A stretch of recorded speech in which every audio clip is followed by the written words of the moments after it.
Understanding your feelings. Is it depression or anxiety? Hey everyone, welcome back to the channel.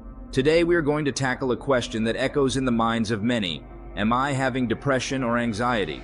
Today we're not just scratching the surface, we're diving deep into the differences between depression and anxiety, understanding the signs, symptoms, and how these two can sometimes intertwine in ways that make them hard to distinguish. This exploration is crucial, not just for academic interest, but for the very real impact it has on understanding ourselves and navigating the path to seeking help and healing. Let's get started. What is depression? First up, let's talk about depression. It's more than just having a bad day or feeling sad about something. It's like a cloud that affects how you feel, act, and see the world around you. When someone's depressed, they might feel a deep sadness, hopelessness, or even anxiousness that just doesn't seem to lift.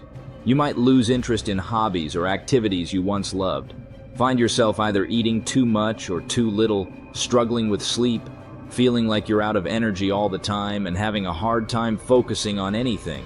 For these feelings to be considered part of depression, they need to hang around most of the day, nearly every day, for at least 2 weeks. What is anxiety? All right, shifting gears, let's talk about anxiety. Everyone worries or feels afraid sometimes, right? But imagine that feeling not going away, just sticking around and interfering with your daily life. That's anxiety for you. It might leave you feeling swamped with worry, easily annoyed, drenched in sweat, trembling, and as if the world around you is just spinning wildly out of control. Anxiety is like that friend who always expects the worst-case scenario, popping up at the least convenient times. If you find yourself frequently overwhelmed by these feelings, it might be more than just the jitters before a big presentation or exam. You could be dealing with an anxiety disorder. How are they different? So we've discussed what depression and anxiety are, but how do they really differ? The main thing to remember is that the core symptoms are different.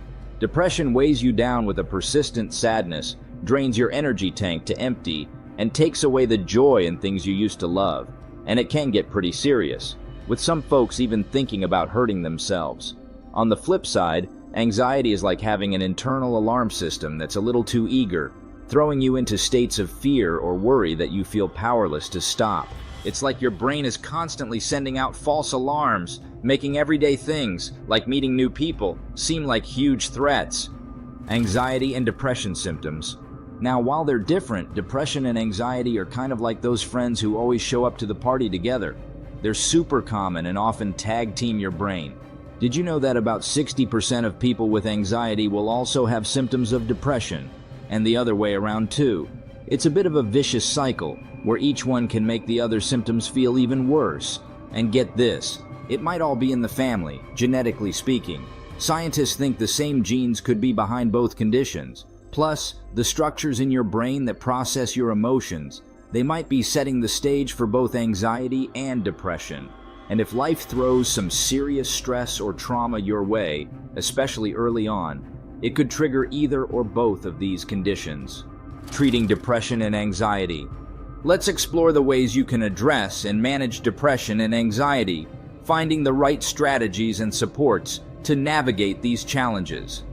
1. Therapy, counseling. Imagine having a guide in the confusing world of your thoughts and feelings.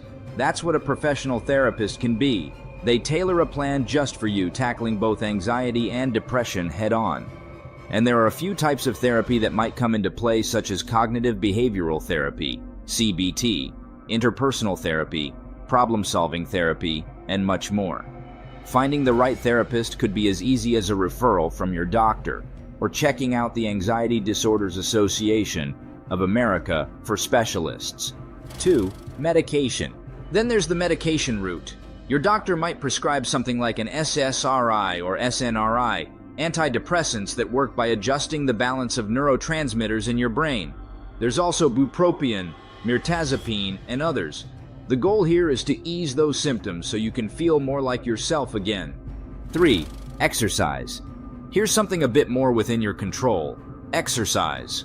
Not only does it help your physical health, but it's also a proven mood booster. Plus, feeling stronger can boost your self-esteem and improve relationships. 4. Relaxation techniques. Ever tried yoga or meditation? Even just a few minutes of meditation each day can reduce anxiety and improve your mood. Simple breathing exercises can also make a big difference. 5. Check your diet.